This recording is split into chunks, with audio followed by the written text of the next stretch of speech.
সম্মানিত হজ এবং ওমরার সফরকারী ভাই এবং বোনেরা, আপনারা অনেকেই আমাদের কাছে জানতে চেয়েছেন যে হজ এবং ওমরায় কোন জায়গায় কোন দোয়াগুলি পড়তে হয়।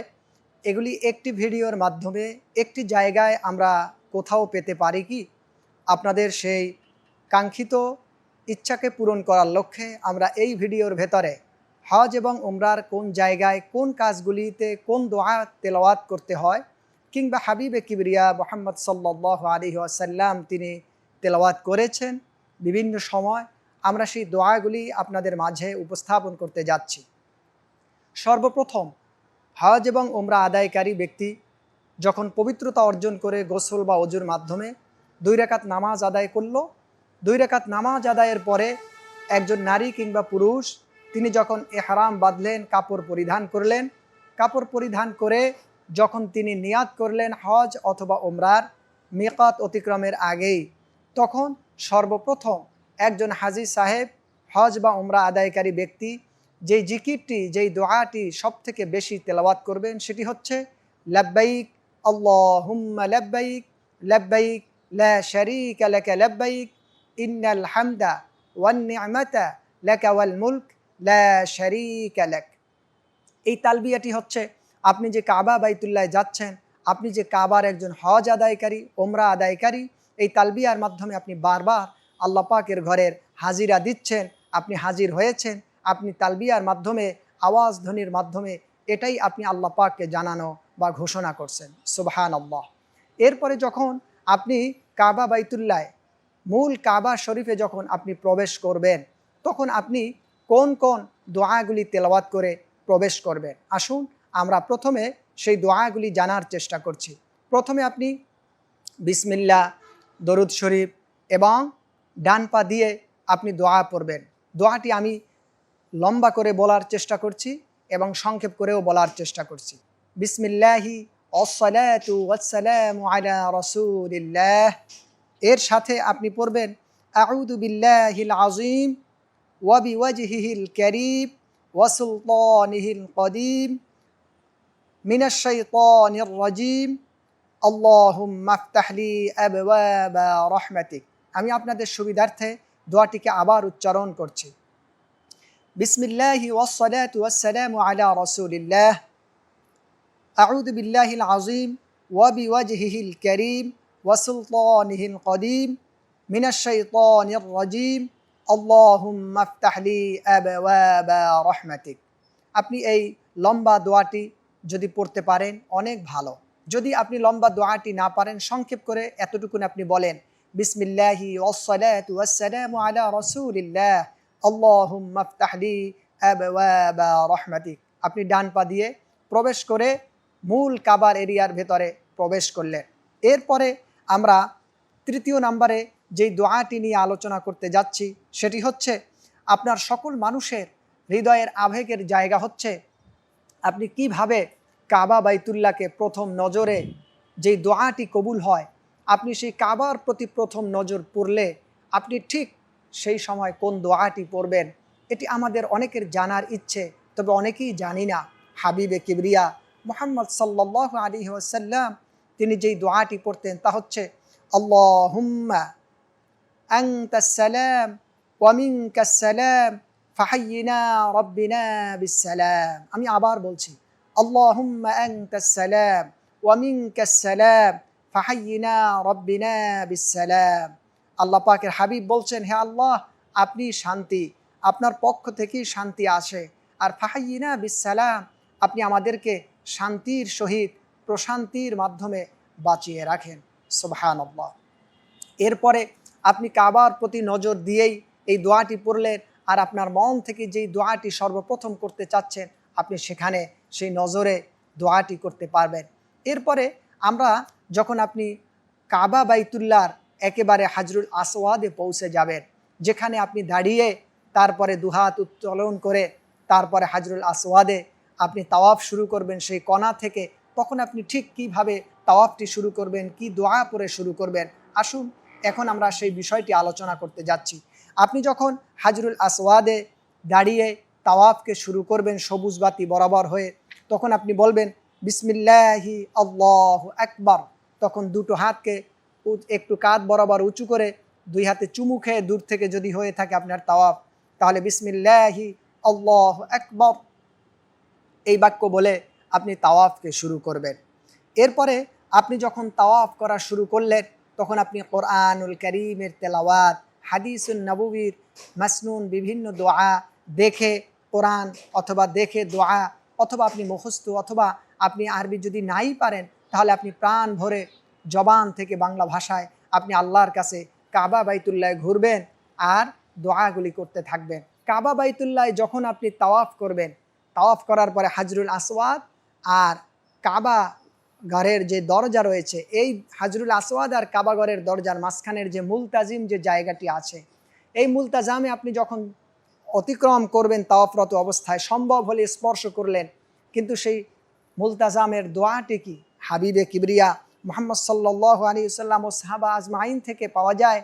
তারা এই দোয়াটি বলতেন, আল্লাহুম্মা ইয়া রাব্বাল বাইতিল আতীক আতিক রিকাবানা ওয়া রিকাব আবাইনা ওয়া উম্মাহাতিনা ওয়া ইখওয়ানিনা ওয়া আওলাদিনা মিনান নার ইয়া যাল জুদি ওয়াল কারাম ওয়াল ফাদলি ওয়াল মান্নি ওয়াল আতাই ওয়াল ইহসান। আমি আপনাদের সুবিধার্থে আবার দোয়াটি তেলাওয়াত করছি। মুলতাজিম যখন অতিক্রম করবেন বা স্পর্শ করার সুযোগ হবে, কিংবা মুলতাজিমের নিয়ম হচ্ছে পেট, বুক, মুখ এবং ডান গাল আর হাত দুটোকেও সম্প্রসারিত করে তারপরে দোয়াটি পড়তে হয়। আল্লাহুম্মা ইয়া রাব্বাল বাইতিল আতীক আতিক রিকাবানা ওয়া রিকাব আবাইনা ওয়া উম্মাহাতিনা ওয়া ইখওয়ানিনা ওয়া আওলাদিনা মিনান নার ইয়া যাল জুদি ওয়াল কারাম ওয়াল ফাদলি ওয়াল মান্নি ওয়াল আতাই ওয়াল ইহসান। সুবহানাল্লাহ। অর্থ হচ্ছে, হে আল্লাহ, এই প্রাচীন ঘরের এই কাবার মালিক, হে আমার রব, আমাদের ঘাড়সমূহ এবং আমাদের পিতামাতার এবং ভাই বোন ও সন্তানদের ঘাড়সমূহকে জাহান্নামের আগুন থেকে আপনি হেফাজত করেন। সুবহানাল্লাহ। এবং আপনি দয়ালু, দাতা এবং অনুগ্রহকারী ও শ্রেষ্ঠ দাতা। অতএব মুলতাজিমে যখন আপনি অতিক্রম করবেন, এই মুলতাজামের সময় আপনি এই দোয়াগুলি পড়বেন।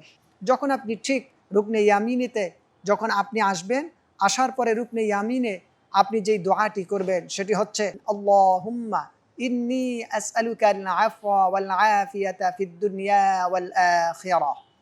এরপরে রুকনে ইয়ামিন সেখানে দাঁড়িয়ে এটা বলে সেখান থেকে হেঁটে হেঁটে হাজরুল আসওয়াদ পর্যন্ত যাবেন। অর্থাৎ রুকনে ইয়ামিন থেকে হাজরুল আসওয়াদে যেতে যেতেই বলতে থাকবেন, রব্বানা আতিনা ফিদ দুনিয়া হাসানাহ ওয়া ফিল আখিরাতি হাসানাহ ওয়া কিনা আযাবান নার।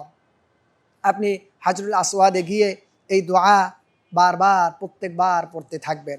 এরপরে যখন আপনার 7টি তাওয়াফ যখন আপনার শেষ হয়ে যাবে, তখন আপনার কাজ হচ্ছে আপনি কাবার একটু দূরেই কাছেই যে মাকামে ইব্রাহিম আছে, আপনি সেখানে চলে যাবেন। মাকামে ইব্রাহিমে গিয়ে আপনি 2 রাকাত ওয়াজিব নামাজ আদায় করবেন। কাবায় বাইতুল্লাহ যে আপনি তাওয়াফ করেছেন, কাবা বাইতুল্লাহর তাওয়াফের কবুলের জন্যে আপনি 2 রাকাত নামাজ আদায় করবেন। প্রথম রাকাতে সূরাতুল কাফিরুন, দ্বিতীয় রাকাতে সূরাতুল ইখলাস পড়ে আপনি প্রাণ ভরে আল্লাহর কাছে দোয়া করবেন। নিজের জন্য, পৃথিবীর মুসলিম মিল্লাতের জন্য দোয়া করবেন। এরপরে আপনার যে কাজ সেটা হচ্ছে জমজমের পাশে আপনি দাঁড়াবেন। জমজমের আপনি সেখান থেকে পিছনে চতুর্দিকে জমজমের পানি আছে, আপনি সেখানে চলে যাবেন। জমজমের পানি আপনি সেখানে গিয়ে হাতে নেবেন, কেবলামুখী হয়ে জমজমের পানি হাতে নিয়ে দাঁড়াবেন আর বলবেন, আল্লাহুম্মা ইন্না নাসআলুকা ইলমান নাফিআ ওয়া রিজকান ওয়াসিআ ওয়া শিফাআম মিন কুল্লি দা। আপনি বলবেন, আল্লাহুম্মা ইন্না নাসআলুকা, হে আল্লাহ, আপনি আমাকে উপকারী এলেম দেন, ইলমান নাফিআ ওয়া রিজকান ওয়াসিআ, আপনি আমাকে প্রশস্ত রিজিক দান করেন, ওয়া শিফাআম মিন কুল্লি দা, আর আপনি আমাকে সকল রোগ থেকে মুক্তি দান করেন। সুবহানাল্লাহ। আপনি এই দোয়াটি পড়লেন। এরপরে আপনি 3 শ্বাসে যে কোনো একটি নিয়াত করে আপনি সেই জমজমের পানিটি পান করবেন। আপনার যখন জমজমের পানিগুলি পান হয়ে যাবে, তখন আপনার জন্যে কাজ হচ্ছে সাফা মারওয়ায় সাইর জন্যে প্রস্তুতি নেওয়া। আপনি জমজমের পানি পান করে সাফা মারওয়ায় সর্বপ্রথম সাফায় চলে যাবেন। আপনি যখন সাফায় যাবেন তখন আপনার বেশ কয়েকটি দোয়া পড়তে হবে। তার ভিতরে প্রথমতম আপনি আল্লাহ পাকের কোরআনুল কারীমের নিদর্শন সমূহ সাফা মারওয়ার যে আয়াতটি রয়েছে, যে হাবিবে কিবরিয়া তেলাওয়াত করতেন, আপনি যখন সাফায় চলে যাবেন তখন আপনি পড়বেন সাফায় উঠেই, ইন্নাস সাফা ওয়াল মারওয়াতা মিন শাআইরিল্লাহ ফামান হাজ্জাল বাইতা আও ইতামারা ফালা জুনাহা আলাইহি আন ইয়াতাওয়াফা বিহিমা ওয়া মা তাতাওয়া খায়রান ফাইন্নাল্লাহা শাকিরুন আলিম। সুবহানাল্লাহ। আপনি এই আয়াতে কারিমা পারলে পুরোপুরি পড়বেন, না পারলে আপনি যতটুকুন পারেন ততটুকুন তেলাওয়াত করবেন। অর্থ হচ্ছে আল্লাহ পাকের নিদর্শন সমূহের মধ্যে এটি হচ্ছে সাফা এবং মারওয়া। এই আয়াতে আল্লাহ পাকের নিদর্শন বহন করছে সাফা মারওয়ার। সুবহানাল্লাহ। আপনি এটা তেলাওয়াত করার পরে যেই কাজটি করবেন সেটা হচ্ছে আপনি আল্লাহু আকবার, আল্লাহু আকবার, আল্লাহু আকবার বলে আপনি এই বাক্যটি উচ্চারণ করবেন। এর সাথে আপনি যেটি পড়বেন সেটি হচ্ছে আবদাউ বিমা বাদা আল্লাহু বিহ, আল্লাহ তাআলা যেভাবে শুরু করেছেন আমিও সেভাবে শুরু করলাম। সুবহানাল্লাহ। এটি সাফায় দাঁড়িয়ে আপনি 3 নম্বর দোয়া তেলাওয়াত করলেন। আমি আবার বলছি, আবদাউ বিমা বাদা আল্লাহু বিহ। এরপরে আপনি সেখানে দাঁড়িয়ে আরও একটি গুরুত্বপূর্ণ দোয়া হাবিবে কিবরিয়া আমাদেরকে শিক্ষা দিয়েছেন, আর সেটি হচ্ছে লা ইলাহা ইল্লাল্লাহু ওয়াহদাহু লা শারীকা লাহ লাহুল মুলকু ওয়া লাহুল হামদু ইউহয়ি ওয়া ইউমীত ওয়া হুয়া আলা কুল্লি শাইইন কাদির। এর সাথে হাবিবে কিবরিয়া আরও সুন্দর করে বলছেন, লা ইলাহা ইল্লাল্লাহু ওয়াহদাহ আনজাযা ওয়া'দাহ ওয়া নাসারা 'আবদাহ ওয়া হাযামাল আহযাবা ওয়াহদাহ। লা ইলাহা ইল্লাল্লাহু ওয়াহদাহ আনজাযা ওয়া'দাহ ওয়া নাসারা 'আবদাহ ওয়া হাযামাল আহযাবা ওয়াহদাহ। আপনি এই দোয়া 4 নম্বরে তেলাওয়াত করলেন। এরপরে আপনি সাফা মারওয়া থেকে কাবার দিকে তাকালে যে অংশ দেখা যায় সেটাকে সামনে নিয়ে সাফায় দাঁড়িয়ে কাবার দিকে তাকিয়ে আপনি দোয়াগুলি পড়লেন, মোনাজাত করলেন। সেখান থেকে বের হয়ে আপনি যখন সাফা থেকে এবার মারওয়ার দিকে যাচ্ছেন, আপনি দেখবেন মাঝখানে সবুজ একটি নিদর্শনের জায়গা আছে। অনুরূপ মারওয়া থেকে সাফায় আসার সময় একটি নিদর্শন সবুজ বাতি দেয়া আছে। এই দুটো জায়গায় দাঁড়িয়ে পুরুষরা একটু দ্রুত হেঁটে যাবে আর দোয়া পড়বে, রব্বিগফির ওয়ারহাম ইন্নাকা আনতাল আ'আজ্জুল আকরাম, রব্বিগফির ওয়ারহাম ইন্নাকা আনতাল আ'আজ্জুল আকরাম। আপনি এই দোয়াটি পড়বেন। পুরুষরা একটু দৌড় দিবে, নারীরা দৌড়ানোর কোনো প্রয়োজন নেই। সাথে সাথে আপনি আবার মারওয়ায় গিয়ে সাফায় যেভাবে দোয়াগুলি পড়েছেন, আল্লাহর কাছে দোয়া করেছেন, সেই দোয়াগুলি আল্লাহ তাআলার কাছে করবেন। আবার সাফায় চলে যাবেন মারওয়া থেকে, সবুজ বাতির জায়গায় আপনি দৌড়ানোর সময় এই দোয়াটি পড়বেন। আর যখন আপনার 7টি সাই শেষ হয়ে যাবে দৌড়ানোর সাফা এবং মারওয়ার মাঝে, তখন আপনি সর্বশেষ সমস্ত দোয়াগুলি এক করে তেলাওয়াত করবেন। সাথে আপনি দোয়ার সাথে হাবিবে কিবরিয়া যেটি পড়তেন সেটি হচ্ছে, রব্বানা তাকাব্বাল মিন্না ইন্নাকা আনতাস সামিউল আলিম। হে আমার রব, হে আমার প্রতিপালক আল্লাহ, আপনি আমার পক্ষ থেকে যে ইবাদত হয়েছে, যতটুকু ইবাদত আমি করেছি, মেহেরবানি করে আপনি কবুল করে নেন। নিশ্চয়ই আপনি সর্বশ্রোতা এবং সর্বদ্রষ্টা। সুবহানাল্লাহ। আপনি সব দেখেন এবং সব জানেন। আমরা যখন সাফা এবং মারওয়ার সাইগুলি শেষ হয়ে যাবে, একজন ওমরাকারী ব্যক্তির জন্যে এই পর্যন্ত সাফা এবং মারওয়া সাই, কাবা বাইতুল্লাহ তাওয়াফ, আর এর পরে তার বাকি থাকে হচ্ছে শুধুমাত্র মাথা মুন্ডন করা। তাহলে একজন ওমরাকারী ব্যক্তির জন্যে ইহরাম বাঁধা, তাওয়াফ করা, এই দুটো কাজ হচ্ছে ফরজ, আর সাফা মারওয়ায় সাই এবং মাথা মুন্ডন করা এটা হচ্ছে 2টি ওয়াজিব। তার মানে এই 4টি কাজ যার হয়ে যাবে তার ওমরা শেষ হয়ে যাবে, ওমরার কাজ তার শেষ হয়ে যাবে। যিনি হজ করবেন ওই ব্যক্তির জন্যে এই সাফা মারওয়ায় সাইয়ের পরে তার জন্যে কাজ হচ্ছে সে মাথা মুন্ডন করবে না, তার মাথা মুন্ডন সামনে কাজ আছে, বাকি কাজ মিনায় যাবে। যখন সে মিনায় চলে যাবে, মিনায় যাওয়ার পরে তখন তার দোয়া করতে হবে, আর সেই দোয়াটি হচ্ছে আল্লাহু আকবার, আল্লাহু আকবার, লা ইলাহা ইল্লাল্লাহু আল্লাহু আকবার, আল্লাহু আকবার ওয়ালিল্লাহিল হামদ। আপনি মিনায় গিয়ে এই দোয়াটির সাথে তাওবা, ইস্তিগফার, জিকির, আজকার, তাসবিহ, তাহলিল, এবং আপনি যেহেতু হাজি মিনায় যাচ্ছেন, আপনি এর সাথে অবশ্যই তালবিয়াটা পাঠ করতে থাকবেন। আমার সম্মানিত হাজী সাহেব, ভাই এবং বোনেরা, আপনি যখন মিনায় চলে গেলেন, দোয়াগুলি পড়তে থাকলেন, তালবিয়া পাঠ করতে থাকলেন, এর সাথে আপনি যখন আরাফার ময়দানে চলে যাবেন, তখন হাবিবে কিবরিয়া আমাদেরকে যেই দোয়াগুলি শিক্ষা দিয়েছেন তা হচ্ছে লা ইলাহা ইল্লাল্লাহু ওয়াহদাহু লা শারীকা লাহ, লাহুল মুলকু ওয়া লাহুল হামদু ইউহয়ী ওয়া ইউমীত ওয়া হুয়া আলা কুল্লি শাইইন কাদির। সুবহানাল্লাহ। হাবিবে কিবরিয়া আমাদেরকে শিক্ষা দিয়েছেন, তোমরা আরাফার ময়দানে এই দোয়াটি বেশি বেশি করে জিকির, আজকার, তাসবিহ, তাহলিল, লা ইলাহা ইল্লাল্লাহ, আস্তাগফিরুল্লাহ, আস্তাগফিরুল্লাহাল আযীম ওয়া আতুবু ইলাইহি, লা হাওলা ওয়ালা কুওয়াতা ইল্লা বিল্লাহ। হাবিবে কিবরিয়া আমাদেরকে এই দোয়াগুলি শিক্ষা দিয়েছেন। সাথে সাথে আমাদেরকে হাবিবে কিবরিয়া মুহাম্মদ সাল্লাল্লাহু আলাইহি ওয়াসাল্লাম আরাফার ময়দান থেকে মুজদালিফায় যখন একটি হাজী সাহেব চলে যাবেন, সেখানে গিয়ে তিনি কি দোয়া করবেন সেটিও আমাদেরকে তিনি শিক্ষা দিয়েছেন। রাসূল করিম সাল্লাল্লাহু আলাইহি ওয়াসাল্লাম তিনি ইরশাদ করেছেন, তিনি বলছেন, তোমরা যখন মুজদালিফার ময়দানে চলে যাবে, সেখানে গিয়ে তোমরা বেশি বেশি করে পড়ো আল্লাহুম্মা গফিরলি ওয়ারহামনি, আল্লাহুম্মা গফিরলি ওয়ারহামনি, আল্লাহুম্মা গফিরলি। সুবহানাল্লাহ। এর সাথে তাওবা, ইস্তিগফার, জিকির, আজকার, তাসবিহ, তাহলিল আর তালবিয়াতের সাথে হাজী সাহেবদের জবানে তেলাওয়াত হতে থাকবে। আপনি যখন মুজদালিফায় থাকবেন, তখন এর সাথে আরেকটি দোয়া আপনি পড়তে পারেন, আর সেটি হচ্ছে আল্লাহুম্মা জাআলহু হাজ্জাম মাবরুরা ওয়া যানবান মাগফুরা ওয়া সা'য়াম মাশকুরা। অর্থাৎ আল্লাহুম্মা জাআলহু হাজ্জাম মাবরুরা, আল্লাহ আপনি আমাকে কবুল হজের যোগ্য করেন, যোগ্যতা দান করেন। ওয়া যানবান মাগফুরা, আর আপনি আমার গুনাহসমূহ মাফ করে দেন।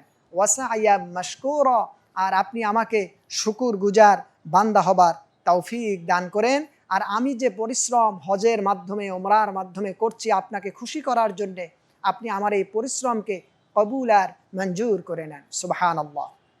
মুজদালিফা থেকে আপনি যখন পাথরগুলি সংগ্রহ করে এবার এই দোয়াগুলি পড়তে পড়তে এরপরে যখন জামরায়ে আকাবায় 10ই জিলহজ চলে গেলেন, তখন আপনি জামরায়ে আকাবায় ঠিক পাথরগুলি এই 2 আঙুল দিয়ে, বৃদ্ধাঙ্গুলি এবং এই শাহাদাত আঙুল, এই 2 আঙুল দিয়ে সিমের বিচির আটি সমপরিমাণ পাথরগুলি আপনি 49 থেকে 70টি সংগ্রহ করলেন। সেগুলি হাতের মুঠায় নিয়ে এরপরে জামরায়ে আকাবায় যখন আপনি নিক্ষেপ করবেন, সেই পিরারের চারিপাশে দেয়াল দ্বারা বেষ্টিত বৃত্তের ভেতরে আপনার সেই পাথরটি পড়তে হবে। তবে সেই নিক্ষিপ্ত পাথর নিক্ষেপ করার সময় আপনি ঠিক কোন দোয়া পড়বেন জানেন? আপনাকে হাবিবে কিবরিয়া শিক্ষা দিয়েছেন, যখন তুমি পাথরগুলি নিক্ষেপ করবে তখন তুমি বলবে আল্লাহু আকবার, আল্লাহু আকবার, আল্লাহু আকবার। 3 বার এই বাক্যটি পড়বে। সাথে একজন হাজী সাহেব তিনি বলবে রগমান লিশ-শাইতানি ওয়া রিদাল লির-রহমান, রগমান লিশ-শাইতানি ওয়া রিদাল লির-রহমান। অর্থাৎ শয়তানকে অপদস্থ, লাঞ্ছিত, অপমানিত করার জন্যে আর আমার আল্লাহ পাককে আমি খুশি করার জন্যে এই পাথরগুলি আমি নিক্ষেপ করলাম। সাথে আপনি পড়বেন আল্লাহুম্মা জাআলহু হাজ্জাম মাবরুরা ওয়া যানবান মাগফুরা ওয়া সা'য়াম মাশকুরা। হে আল্লাহ, আপনি আমাকে যোগ্য, হজ কবুল হবার যোগ্যকারী হিসাবে কবুল করেন, আমার গুনাহসমূহ মাফ করেন, আর আমি যে আপনার নৈকট্য হাসিলের জন্যে এই শারীরিক আর আর্থিক শ্রম দিচ্ছি, আপনি এগুলিকে কবুল করেন। সুবহানাল্লাহ। আপনি এভাবে করে যখন দোয়া করে জামরায়ে আকাবায় পাথরগুলি নিক্ষেপ করে আপনি এরপরে যখন সেখান থেকে তালবিয়া বন্ধ হয়ে গেল, সব রকমের দোয়া চলতে থাকবে, তালবিয়া 10ই জিলহজ জামরায়ে আকাবায় কঙ্কর নিক্ষেপের পরে তালবিয়া বন্ধ হয়ে যাবে। আর একটি সময় তালবিয়া পড়তে হয় না হজের মৌসুমে, হজ চলাকালীন সময়, সেটি মনে রাখবেন। আপনি যখন টয়লেটে, শৌচাগারে আপনি যাবেন, তখন আপনি 10ই জিলহজের আগে টয়লেট যতবার আপনি যেতে হবে ততবার আপনাকে জবানে তালবিয়া বন্ধ রাখতে হবে। অর্থাৎ টয়লেটে বা শৌচাগারে গেলে আপনার তালবিয়াকে অবশ্যই বন্ধ রাখতে হবে। আর 10ই জিলহজ জামরায়ে আকাবায় শয়তানের গায়ে কঙ্কর নিক্ষেপের পরে অবশ্যই আপনাকে এই তালবিয়া বন্ধ করে দিবেন। এভাবে করে আপনি কাবা বাইতুল্লাহর তাওয়াফ এবং হজের মৌসুমের আর ওমরার সময়ের দোয়াগুলি পড়ে পড়ে আল্লাহর কাছে প্রাণ ভরে কথাগুলি বলবেন। আল্লাহ তাআলা আপনার আমার হজকে হজ্জে মাবরুর হিসেবে এই দোয়ার মাধ্যমে হৃদয়কে প্রশান্ত দিয়ে আপনাকে আমাকে মাফ করুক, হজগুলি কবুল হবার তৌফিক দান করুক। আসসালামু আলাইকুম ওয়া রাহমাতুল্লাহি ওয়া বারাকাতুহু।